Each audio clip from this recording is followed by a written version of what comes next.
See it on my face, I made up my mind. Not another day, you're on borrowed time. Let me get away, yeah I'm running, yeah I'm running. So love me or leave me, I'm standing alone. Can't shake a feeling that lives in my bones. Lie to me, tell me you wish that you could, but nothing you gave me is worth what you took. Cause baby when I'm gone for good.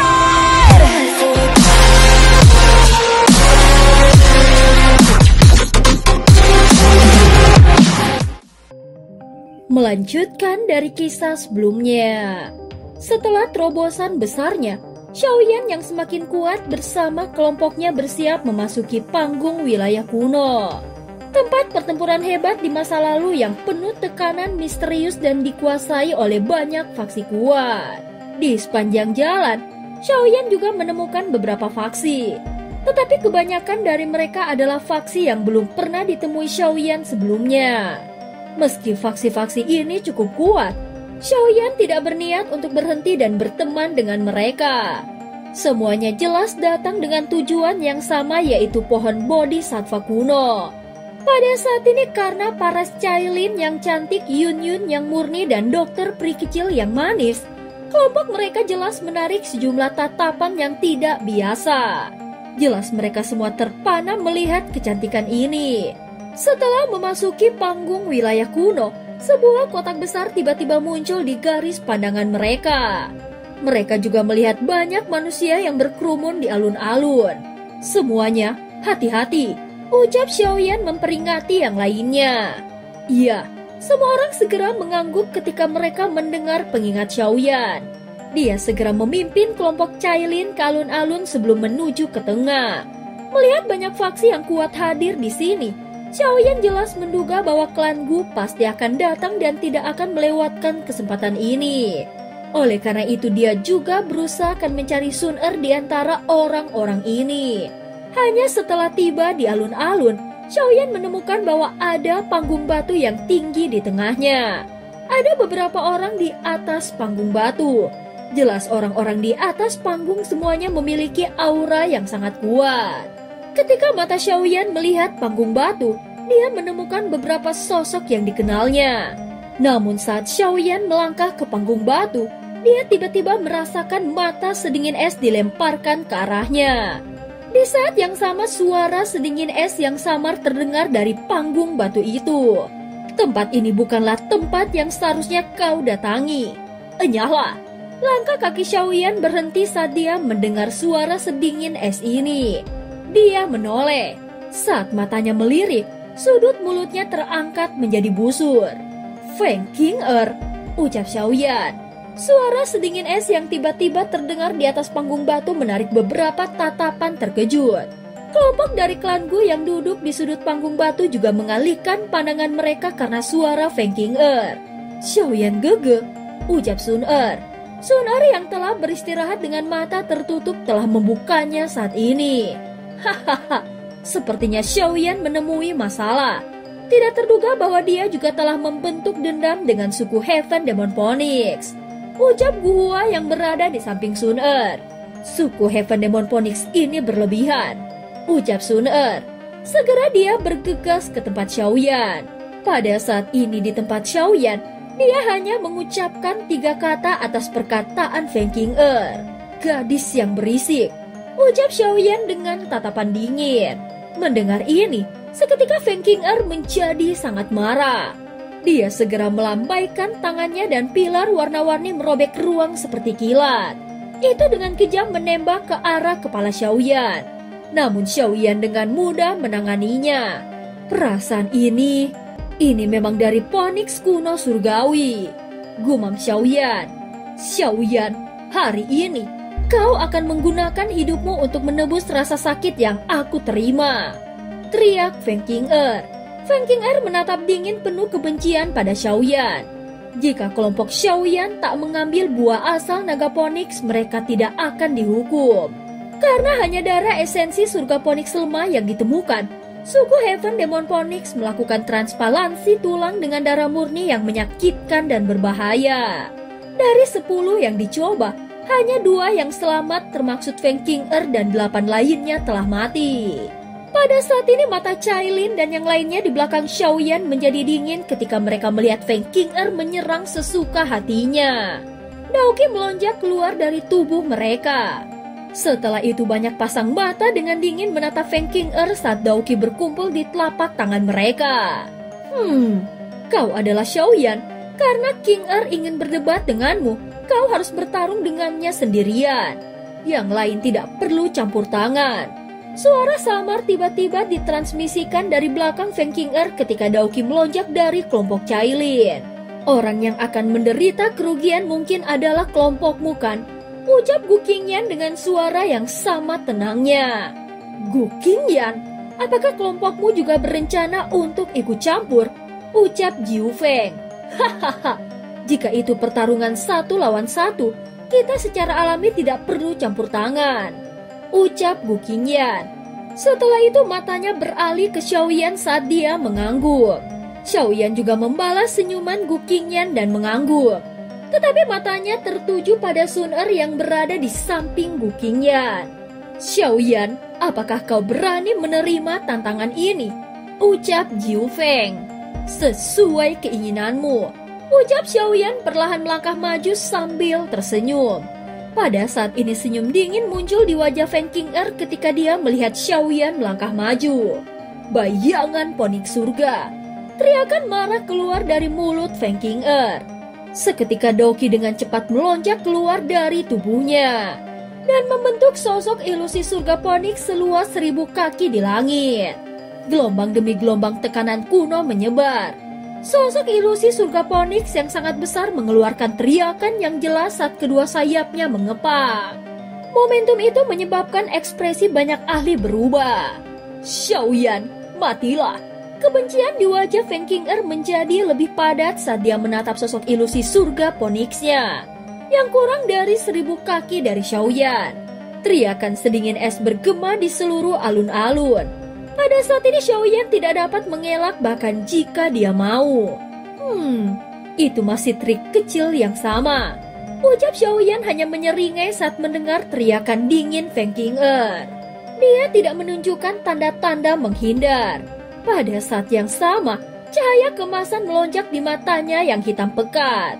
Saat tawa lembut Xiaoyan terdengar, cahaya kemasan terang tiba-tiba meledak di alun-alun membuat orang sulit melihatnya.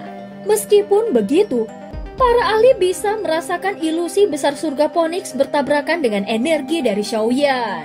Pada saat ini Xiaoyan langsung melesat ke arah Feng Qing'er. Kamu, bagaimana ini mungkin? Keterkejutan melonjak di wajah Feng Qing'er saat dia melihat Xiaoyan muncul di depannya dengan pakaian yang benar-benar utuh. Sebelum dia bisa melancarkan serangan lain, sebuah telapak tangan dengan cepat membesar di matanya. Suara tamparan yang jelas tiba-tiba bergema di atas panggung batu. Semua orang melihat tubuh Feng Qing'er terlempar ke belakang. Terlepas dari mana asal kekuatanmu, itu pada akhirnya bukan milikmu sendiri. Ucap Xiaoyan.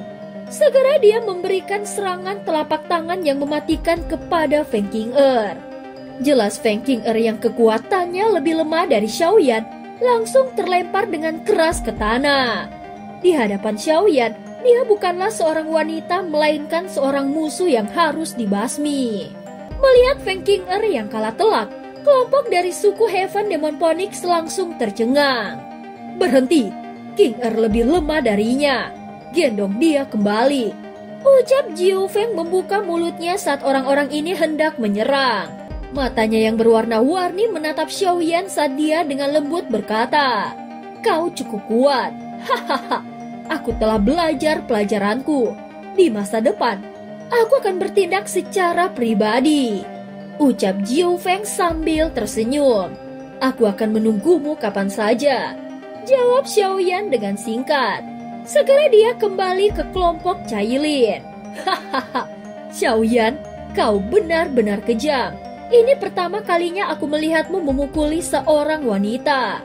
Ucap Guhua mengacungkan jempolnya pada Xiaoyan dan tertawa. Xiaoyan Gege, kau sangat terlambat kali ini. Ucap Sun Er. Pada saat ini mata cantiknya tiba-tiba menyapu belakang Xiaoyan saat dia berbicara. Ini pasti kakak Cailin kan? Aku sering mendengar Xiaoyan Gege menyebutkanmu. Cailin sedikit terkejut saat mendengar kata-kata Sun Er. Dia telah mendengar Xiaoding menyebut Sun Er di Kekaisaran Jiama. Orang ini adalah kekasih masa kecil Xiaoyan. Jika insiden itu tidak terjadi, orang yang akan menjadi istri Xiaoyan pasti adalah dia. Selain itu, Cailin juga mengerti bahwa Sun Er menempati sebagian besar hati Xiaoyan. Dari sudut pandang tertentu, Cailin agak mirip dengan pihak ketiga dalam hubungan ini. Posisi memalukan semacam ini menyebabkan Cailin merasa sedikit tidak nyaman. Tapi dia masih mengangguk lembut sebagai bentuk kesopanan. Xiaoyan merasa malu saat dua wanita berbicara, lalu duduk bersama kelompoknya yang didominasi oleh wanita cantik. Gu Qingyan dan yang lainnya merasa suasana jadi aneh setelah menyadari hubungan Xiaoyan dengan Cailin dan Sun Er. Mereka jelas bertanya-tanya apakah Xiaoyan benar-benar berani menikmati kedua wanita itu. Meskipun pikiran ini mengganggu mereka, tidak ada yang berani mengatakan apapun. Walaupun telah bertemu dengan Cailin, Sun Er tetap tenang dan sopan. Tetapi saat bertatap mata dengan Nalan Yanran, kenangan lama telah muncul. Kata-kata Sun Er dari 10 tahun yang lalu membuat Nalan Yanran menyesal atas tindakannya. Meski penyesalan itu sudah terlambat. Xiaoyan Gege, kau datang ke wilayah tanah air kuno karena pohon bodhisattva kuno kan? Mata cerah Sun Er beralih ke Xiaoyan setelah menyapa semua orang. Iya, jawab Xiaoyan. Kita bisa memasuki bagian terdalam dari tanah wilayah kuno jika kita berjalan lebih jauh ke utara. Pohon kuno bodhisattva ada di arah itu. Jari halus Sun Er menunjuk ke utara dari panggung batu kuno saat dia berkata dengan lembut. Namun sangat sulit untuk mencapai pohon kuno bodhisattva karena ada pasukan binatang buas yang menjaganya 50 km dari sini. Mereka telah mengepung wilayah dalam. Kita harus menyerbu melalui lautan binatang buas untuk masuk. Semua orang di sini telah mencobanya selama beberapa hari terakhir ini. Namun semua orang diblokir dan dipaksa mundur. Tentara binatang buas tidak hanya penuh dengan jumlah yang menakutkan. Ada juga beberapa yang kuat di antara mereka yang sangat sulit untuk dihadapi. Ucap Sun Er, pantas saja ada bau darah yang begitu kaya di tubuh semua orang. Mereka benar-benar menyerang tentara binatang buas. Ucap Xiaoyan, ya, saat ini semua orang di sini perlu bergandengan tangan. Kalau tidak ada dari kita yang bisa masuk. Aliansi sementara disarankan oleh orang itu. Xiaoyan Gege, kau harus berhati-hati padanya. Dia adalah Hall of Soul.